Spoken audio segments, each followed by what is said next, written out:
Muy buenas tardes. Antes que nada quiero presentarme. Soy Fabio Ledesma, soy licenciado en Sistemas de Información y me desempeño como docente en diferentes cátedras dentro de la Facultad de Ciencias Exactas, Químicas y Naturales de la Universidad Nacional de Misiones. Quiero agradecer mucho a la plataforma Docentes Multiplataforma, el Instituto de Formación Docente de San Pedro y al profesor Leandro Añáiz por haberme invitado a este primer simposio sobre educación virtual en épocas de pandemia. En esta ocasión, el tema que nos reúne es el modelo de enseñanza y aprendizaje virtual, particularmente la enseñanza remota de emergencia. Si les parece, vamos a trabajar con una presentación que voy a poner a continuación. Bueno, vamos a tratar de explicar un poco toda esta tabla de contenidos, haciendo un recorrido por los diferentes conceptos que nos convoca hoy en esta charla y dando algunas sugerencias cuando el concepto lo permita. Vamos a empezar con la introducción. ¿Con qué podemos empezar? Con lo que es educación presencial. La educación presencial, la que teníamos hasta, podemos decir, el año pasado o la primera semana de este año. Este modelo surge de la necesidad de las personas de acercarse a alguien que sabe o de adquirir conocimientos, y a ese modelo lo llamamos modelo de educación presencial o tradicional. Está caracterizado por una reunión dentro de un lugar o espacio físico, también conocido como centro de estudios, en donde diferentes personas, estudiantes y profesores, comparten un tiempo y ese espacio en común. Y toda la transmisión o la mayoría de la enseñanza y aprendizaje se realiza a través de la comunicación oral. Pero también hay otros modelos que se están implementando. Uno de ellos es la educación a distancia, que no necesariamente tiene que ser algo a través de la tecnología. Existía la educación a distancia hace mucho tiempo, ¿no?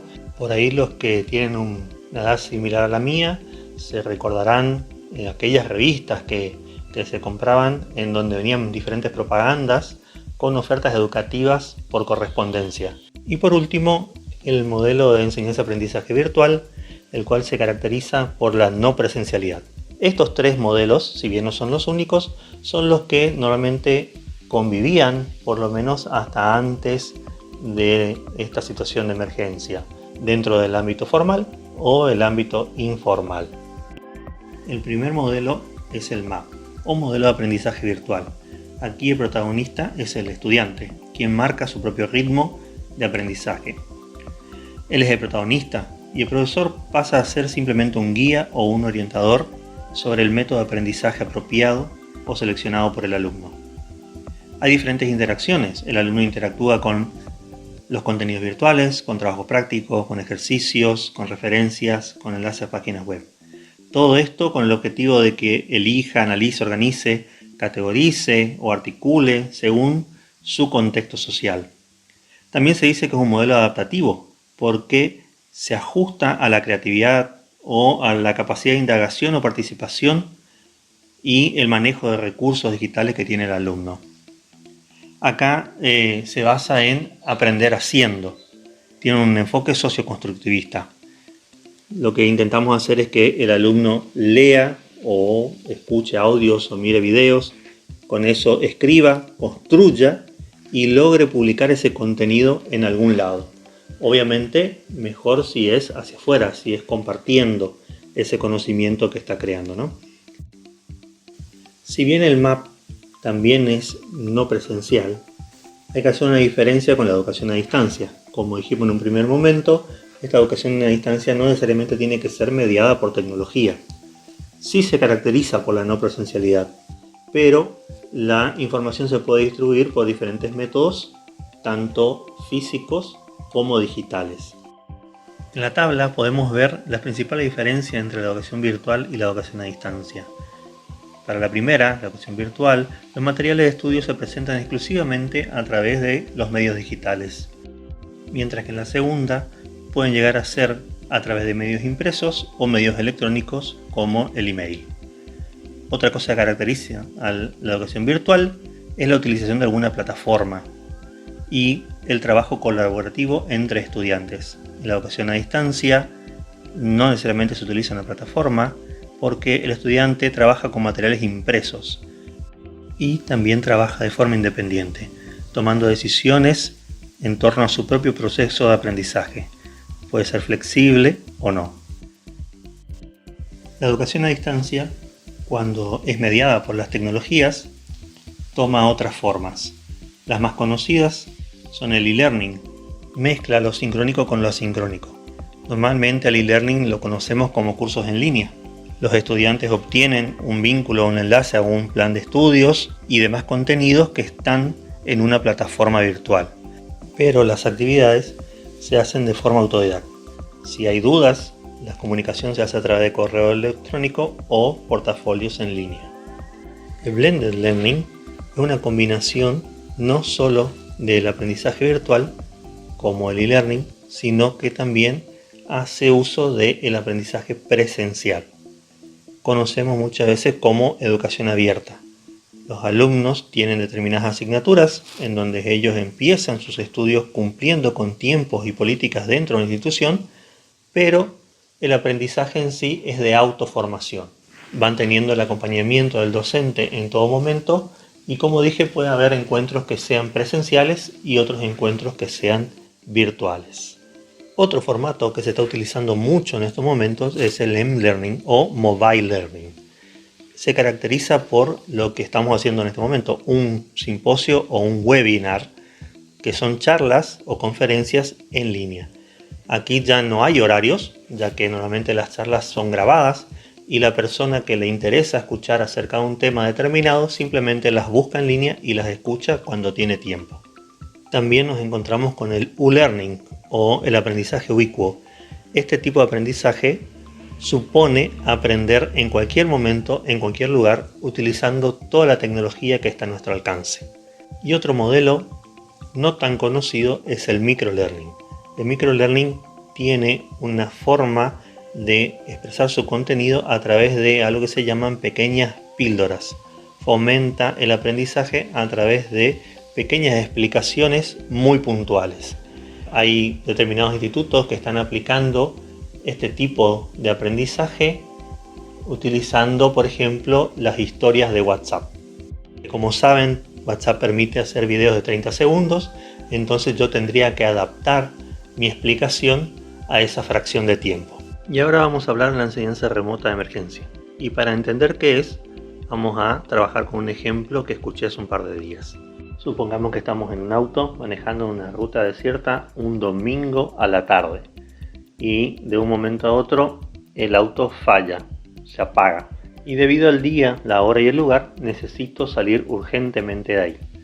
En ese momento estoy ante una situación de emergencia. Entonces lo que puedo hacer es llamar al mecánico desde el celular, suponiendo que contesta, y pedirle indicaciones acerca de cómo arreglar el auto para salir del paso. Entonces necesito de alguien que sabe, que logre transmitirme esos conocimientos para que yo pueda solucionar la situación problemática en la que estoy metido.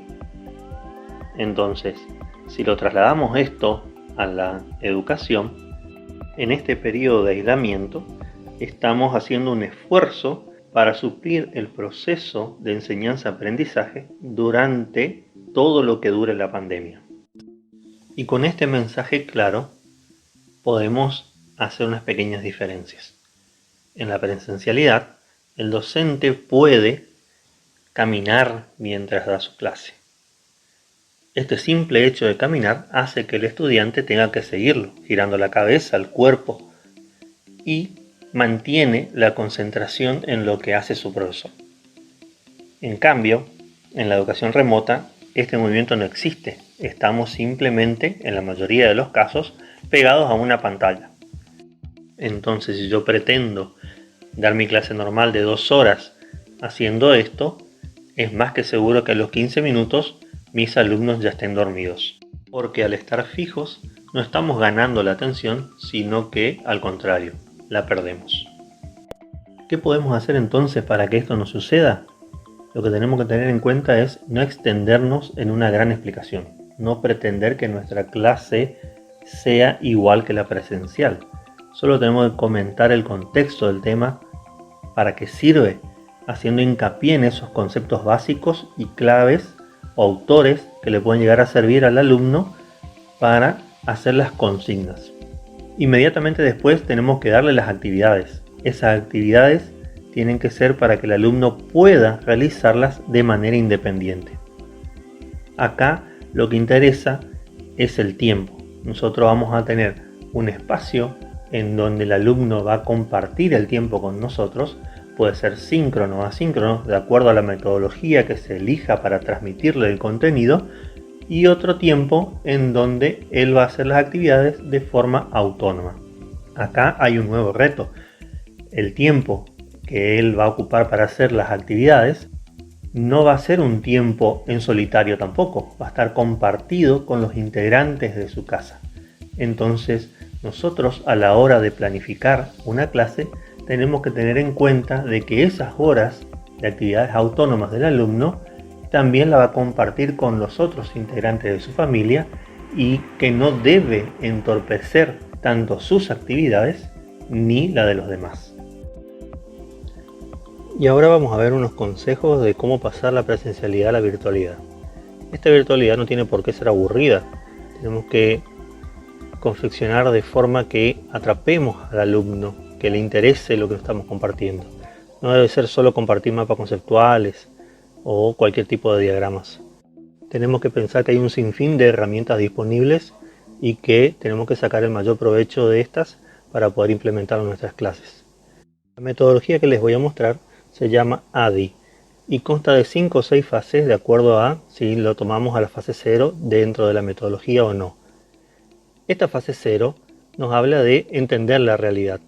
Tenemos que pensar de que no todos nuestros estudiantes manejan una computadora, pero eso no quiere decir que no debamos empatizar con ellos. Empatizar tampoco significa regalar. No por facilitarles el tema del acceso al contenido, yo voy a regalar mi asignatura. Tenemos que ver la forma de llevar nuestra realidad a nuestros alumnos. Tenemos que ver qué tipo de materiales tenemos actualmente, reflexionar sobre ellos y pensar, ¿son necesarios? Nosotros muchos de nuestros materiales que damos en clase, algunos, ¿no?, son de relleno, que no forman parte esencial de nuestro programa, pero nos gustan tanto que nosotros los damos con mayor pasión y a veces nos extendemos demasiado en eso que nos gusta. En la virtualidad, el tiempo es lo importante. La educación es el proceso de informar y validar que la información que se pasó se transforme en conocimiento, ¿no es cierto? Entonces tenemos que preocuparnos porque nuestros alumnos tomen esa información, se apropien de ella y en el mejor de los casos logren compartirla. El medio virtual o presencial es independiente de esta finalidad. La virtualidad debe tener el mismo contenido que la presencialidad, solo que lo codificamos de una forma diferente. En esta fase 0, nosotros estudiamos la mayoría de las circunstancias o de los problemas que pueden surgir antes de pensar siquiera en armar nuestra clase. También tenemos que pensar que la información que vamos a compartir tiene que ser de calidad. Tenemos que encontrar el equilibrio exacto entre el contenido que le vamos a brindar y las actividades que vamos a darle para que los alumnos logren apropiarse de esa información. Y ahora sí vamos a la metodología. La metodología ADDIE en su fase 1 pide analizar. ¿Pero qué vamos a analizar? ¿Quién es nuestro alumno? ¿Qué edad tiene? ¿A qué nivel educativo pertenece? No todos trabajamos en un solo nivel. ¿Cómo es el tipo de acceso que tiene a la tecnología? ¿Tiene una computadora? ¿Tiene un celular? ¿Con o sin datos? ¿De qué forma va a ser la más sencilla para comunicarnos con él? ¿Podrá trabajar en grupo o no? ¿Tendrá problemas de conectividad? Si es así, vamos a evitar actividades en donde obliguemos a nuestros alumnos a trabajar de manera grupal o de manera sincrónica. También tenemos que saber qué recursos tienen nuestros alumnos, porque por ahí tienen computadora, por ahí tienen celular, pero existen cuestiones de licencia que hacen que no puedan acceder a cierto software que nosotros podamos llegar a implementar en nuestra clase. Después vamos a tener en cuenta el tiempo. ¿Cuál es la carga semanal que yo pretendo implementar en mi clase? Recuerden que hay una relación promedio de 1 hora virtual respecto de 3 horas en el hogar. Obviamente esto va a estar supeditado a la cantidad de espacio libre o que pueda trabajar nuestro alumno en nuestra asignatura, ya que tampoco tenemos que creernos únicos. Cada alumno tiene muchas materias y debe responder de la misma forma a cada una. Después tengo que pensar cómo es que aprende nuestro alumno. Existen diferentes estilos de aprendizaje. Dentro de la clasificación más amplia están los que son visuales, los que son auditivos o kinestésicos. Otra cuestión a tener en cuenta es que si nunca implementamos un tipo de estrategia didáctica, no tenemos por qué pensar que ahora debemos implementarla o que en su defecto va a funcionar. También tenemos que pensar cuánto material estoy preparando. Las clases que estoy haciendo ahora son para un mes, son para 2 meses. Tengo que considerar todo el contenido, si son trasladables o no. Por ahí tengo una asignatura que no puede ser llevada a la virtualidad. Eso pasa mucho, por ejemplo, en el estudio universitario. Hay determinadas asignaturas que requieren algo que se llama trabajo de mesada. En este momento eso no se puede hacer. Entonces yo voy a tener que sacrificar determinados contenidos de mi asignatura y esperar a que todo esto termine y poder volver a trabajar nuevamente en algún espacio físico en donde estas tareas particulares se puedan llevar a cabo. La fase 2 es el diseño. Nosotros tenemos que pensar en diseñar estrategias para que los alumnos se sientan dueños o por lo menos cercanos a nuestro contenido. Nosotros acá vamos a trabajar 3 grandes espacios. El primero es el logro o competencias. ¿Qué es lo que yo quiero que aprendan? En base a eso voy a ver los contenidos. No hay que establecer contenidos inmanejables. No puedo mandar videos de 6 horas, ponerlos a ver una película de 2 horas, porque muchas veces eso es un tiempo precioso que el alumno está perdiendo y el contenido que yo quiero que aprendan está solo en una fracción de 15 minutos de ese video que le mandé. También debemos diseñar pensando en el conocimiento y no en la evaluación, porque muchas veces no importa la nota si el estudiante logró apropiarse de la información que le pasamos. Imagínense también si estamos diseñando para una población vulnerable. No me sirve pensar todas mis clases por videoconferencia o a través de videos si ese material no va a llegar nunca al alumno y lo voy a tener que pasar a forma física o trasladarlo a un mensaje de texto para poder enviárselo por WhatsApp. Otra cuestión es que mi clase no dura lo que dura el video. El video simplemente debería ser para introducir y establecer las actividades. La clase dura toda una sesión, lo que transcurre entre que yo muestro el video introductorio, las actividades hogareñas y la fase de retroalimentación. El material a utilizar puede provenir de diferentes fuentes, pero yo debo prepararlo para ser presentado ante mis alumnos. El alumno necesita darse cuenta que el material que les llega a sus manos fue hecho y pensado para él. La fase 3 o de desarrollo me dice a mí cómo se hace la clase. Necesitamos garantizar que los alumnos se conecten con nuestras clases de la mejor forma y que podamos hacer clases virtuales que lleguen a todos. Pero ¿cómo preparo un mensaje para que llegue a todos? Yo hasta el momento solo sé que mis alumnos existen y ellos saben que el profesor también existe, pero todavía no nos estamos comunicando. No tenemos que discutir con esos estudiantes que no tienen conectividad. El mensaje puede ser acercado a ellos por diferentes vías. Lo único que tenemos que hacer es romper esas barreras o ruidos que hay entre nuestra comunicación. Esos ruidos hacen que ellos no presten atención a mi material. Lo que tengo que descubrir es cómo eliminar o minimizarlo lo suficiente para que el material les llegue igual. De ahí tengo diferentes canales. El primer tipo de canal es el indirecto, que son las plataformas que utilizan normalmente las instituciones para hacer sus comunicaciones. Les llega en forma de publicidad. Ellos pueden o no pueden tomar contacto con esa comunicación. Después tenemos un canal directo, como lo es el correo electrónico. En este caso, el mensaje llega a una sola persona. Y tenemos además un canal directo pero instantáneo, como lo son los teléfonos. En este caso, a través de aplicaciones de mensajería, podemos llegar a grupos o a alumnos individuales. Lo importante acá es entender de qué forma nos vamos a comunicar para que el material llegue a los alumnos y para que ellos logren contactarse conmigo. Ya dijimos que no todo el material debe ser un video, pero si yo quisiese implementar y tuviese las herramientas para hacerlo y ese video llegase a los alumnos, sería interesante realizar grabaciones de determinadas cuestiones. Por ejemplo, un video presentación. Ese tipo de video normalmente se utilizan para los contenidos o para las materias que son semiteóricas. Después podríamos hacer videos en formato de video tutorial, en donde utilizando un grabador de pantalla mostremos el proceso para hacer algo. Hay mucho software disponible en internet, inclusive software libre, que podemos utilizar para aplicar este tipo de metodología.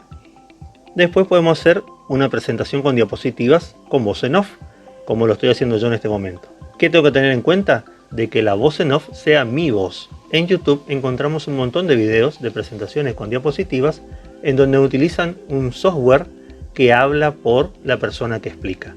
Hasta la misma plataforma YouTube está rechazando ese tipo de videos. ¿Por qué? Porque no tiene la impronta que le aplica a una persona a la hora de explicar algo. Y por último, si somos un poco más hábiles con el manejo de las herramientas TIC, podríamos implementar un video animado para explicar algunos temas, como por ejemplo Powtoon. La fase 4 es la implementación, y aquí tenemos que tener en cuenta varias cuestiones. La primera y principal es la forma de comunicarnos. Tenemos que pensar de que nuestros alumnos no son nuevos en el uso de la tecnología, ni tampoco son nuevos en el manejo de internet y redes sociales. La cuestión aquí es cuáles son las reglas que debemos establecer a la hora de comunicarnos o de tener un encuentro especialmente sincrónico con ellos. Para ello están lo que se llaman las netiquetas, que son normas para el comportamiento de las personas en la red. Estas netiquetas hay que recordar que no son rígidas e inamovibles, sino que podemos adaptarlas. Determinadas cuestiones que los alumnos van a poder hacer o no, porque si bien cada uno está en un lugar diferente, estamos en un ámbito escolar o educativo. Y eso hay que dejarlo bien en claro, porque el comportamiento que ellos tienen en su casa muchas veces no debe ser el mismo comportamiento que deben tener para nuestros encuentros sincrónicos en la red. Y después marcar bien las etapas de la clase. En el inicio, lo primero que debemos hacer es la normalización del silencio. Establecer cuándo y de qué forma cada uno va a poder participar de la reunión. También es recomendable en el inicio de la clase mencionar el tema que se va a tratar. Y muchas veces puede ser de mucha utilidad plantear el tema en forma de una pregunta. Preguntar me permite conocer qué sabe el estudiante previamente del tema que yo pienso tratar ese día. Después viene el desarrollo de la clase, en donde es recomendable comentar los objetivos y la utilidad del tema que estamos abordando, pensar en actividades relacionadas a ese tema que generen involucramiento por parte del estudiante. Podemos simular situaciones, podemos describir casos, hacer una lluvia de ideas, pero preferentemente realizar esas actividades por medio de dinámicas grupales, dar un espacio para que los alumnos dialoguen entre ellos, mantener siempre la atención del alumno en el tema que estamos tratando. En este punto es interesante recordar que el desarrollo de la clase no necesariamente tiene que ser de forma síncrona. Se plantean las actividades para que los alumnos la puedan hacer de forma hogareña. Y estas actividades, que pueden ser colaborativas, pueden estar mediadas por algunos recursos, como puede ser algún documento compartido utilizando la herramienta Google Drive, o que ellos mismos generen reuniones de videoconferencia para trabajar de forma grupal. Luego, en un nuevo encuentro sincrónico, se puede dar el cierre de la clase, en donde tratamos de hacer la sistematización de los aprendizajes, porque de nada sirven los conceptos sueltos. El alumno necesita sistematizar sus capacidades. Y esto se puede hacer, por ejemplo, con preguntas del tipo ¿qué aprendí?, ¿cómo lo aprendí?, para qué me sirven los aprendizajes, o pedirles simplemente que hagan determinados mapas mentales o diagramas mostrando lo aprendido. En la fase 5 está la evaluación, y hay que recordar que evaluación es un proceso, haciendo que el estudiante se dé cuenta que está siendo beneficiado por este proceso de formación y que está aprendiendo y que no está trabajando solo por la nota. En la virtualidad, como en la presencialidad, podemos evaluar en 3 etapas. La primera, el diagnóstico, que se hace siempre antes de la clase. La segunda, la formativa, que es durante todo el proceso. Y la tercera es la sumativa, cuando ya termina la clase o termino de explicar un tema determinado. La evaluación, recordemos que como proceso se realiza en todo momento. Y tenemos que tener en cuenta el por qué, el qué, el cómo y el cuándo. Debe estar planificado desde el inicio, desde la fase 0, cómo vamos a hacer esa retroalimentación con mis alumnos. Y podemos hacerla de 3 formas, diciéndole las cosas buenas que hizo, las cosas que puede mejorar y algunas recomendaciones guía para cambiar determinadas cosas que no cumplen con los objetivos de aprendizaje que hemos puesto nosotros, teniendo en cuenta de no evaluarlos de forma negativa. No hay que hacer foco en ninguna de estas 3 cosas en particular. Siempre tenemos que tratar de equilibrar los comentarios, cosa que el alumno no tome a mal este proceso. Porque si nosotros somos inquisitivos, el alumno siempre va a tener miedo cuando escuche que estamos evaluando. Y aquí es oportuno aclarar de que evaluar no es calificar. Como dijimos, la evaluación es mirar todo el proceso que hace el alumno para adquirir los conocimientos. Y sobre este proceso tenemos determinados instrumentos que podemos decir que son los momentos en donde yo hago una lectura del proceso de aprendizaje. Y tenemos unas evidencias donde entraría la calificación, que es como una captura, una foto de un momento dado. Si nosotros nos quedamos solo con esa foto, solo con la calificación, no estamos evaluando todo el proceso y no vemos toda la formación. Hay que asegurarse que el estudiante no sufra porque no se pudo conectar en un momento determinado, porque no pudo bajar el material, porque se le fundió el celular, porque nadie le prestó otro celular, porque el papá no estuvo para ayudarle, porque no tuvo internet, porque no tuvo luz.